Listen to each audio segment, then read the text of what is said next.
Yo, it's good. So today got a quick summary of the psychology of money.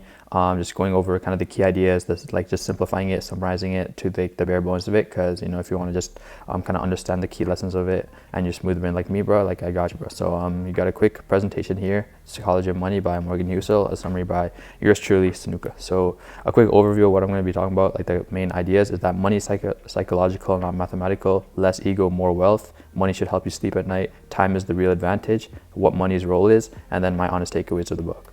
So point number 0, kind of to just preface, is like just some ideas to begin with. Is I used to think that being good with money just meant being smart. So making the right investments, making the best decisions, and just not making mistakes overall. But what this book kind of talks about is that people don't really lose money because they're stupid. We all lose money because like we're human. We're human. We make human errors, and that's why we like tend to lose money. So the book did not teach me how to make money. Just talking about the psychology of money, not how to make money. And rather than it's just like talking about why we make the bad decisions that we make. And even though we know better, because it's just human psychology, bro.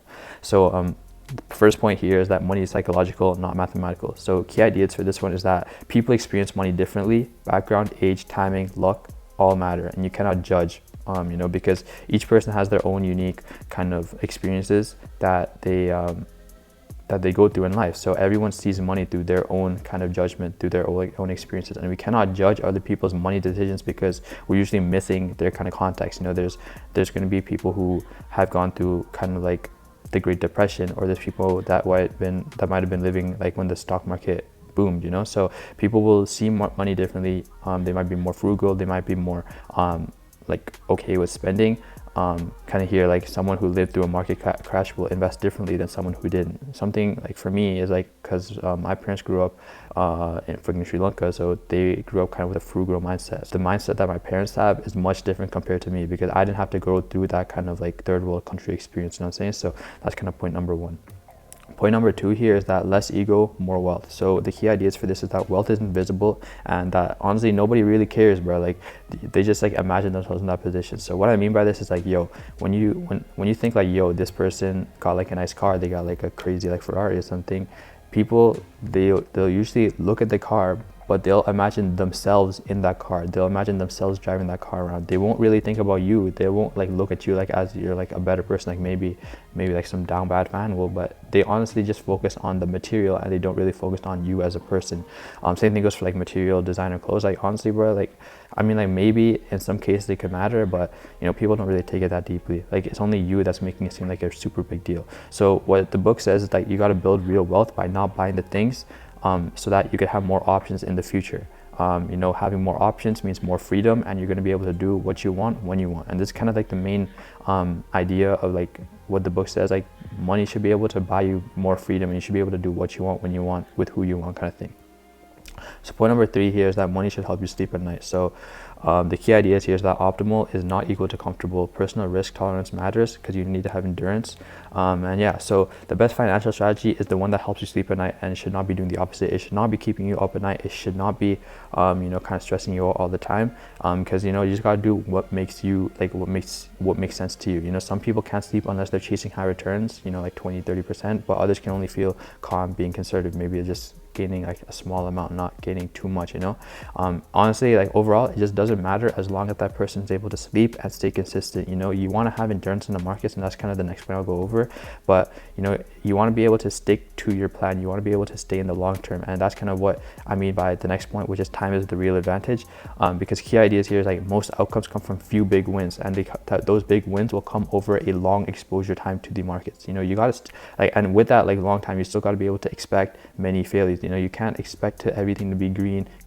Like so far this year everything's been going good, but I can't expect everything to keep on going well. I got to be able to withstand those drawdowns, withstand the time price goes down, but I can't I shouldn't be like drawing myself out of the markets due to those kind of feelings. So you don't really need to be right all the time. You just need to be able to stay in the game long enough. Like if you expect to be right all the time and you end up getting like in drawdown, you're going to get emotional pain. You're going to try getting out. Kind of related to the disciplined trader, but this is kind of more like general. You got to be able to stay in the game, because like it's the main the book basically talks just about like, it gives you multiple examples of how like the person who stays in the market longer, or is more exposed to the market, or like sticks like with his stuff for long enough will be like end up being richer than the person who keeps on like selling or keeps on like buying at different times and stuff like that. It's like the main thing is you gotta stay consistent. You gotta have the endurance to stay in the long term. You know, most success comes from the few things going very right. And like another thing is like, yo, you gotta have margin of error. You know, you gotta have like a wider kind of target, because if you have a very specific target and you don't get that hit, you'll feel down, you'll feel sad, and you're trying to get out. So you got to be able to have like that kind of room for error in order to kind of like stay within the game. And yeah, that's basically it for this one. So point number 5 here is that the main role of money is to have control over your time. So key ideas is that freedom is like greater than stuff. Freedom equals happy, and therefore stuff does not equal happy. You know, so the highest return money can give you isn't status, it is control, it is the freedom.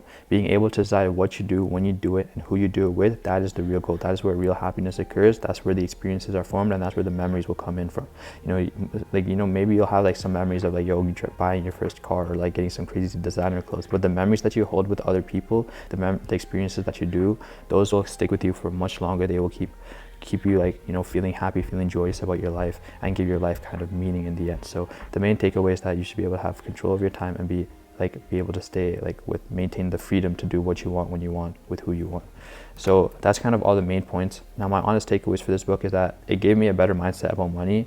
You know, less ego, more patience, and having more margin for error. And it's just mainly about being reasonable for a long term. You know, you gotta stay for the longer term. You gotta have that endurance, and you gotta be able to like, you know, understand that you got to do what's optimal for you. And you know, if you're scared about it, if you're like not really wanting to do it, you want to get out, then you're not going to be able to stay for a longer term, and they'll just mess you up, because you're just going to get off quickly, and you're just going to kind of be gambling. You know, you got to have time, you got to have endurance, and you just got to keep on going, and that's what will provide you with the real advantage to kind of like investing, stuff like that. So yeah, that's pretty much it. Thank you for watching and listening. Make sure to like if it helped, and I will see you in the next one. Goodbye.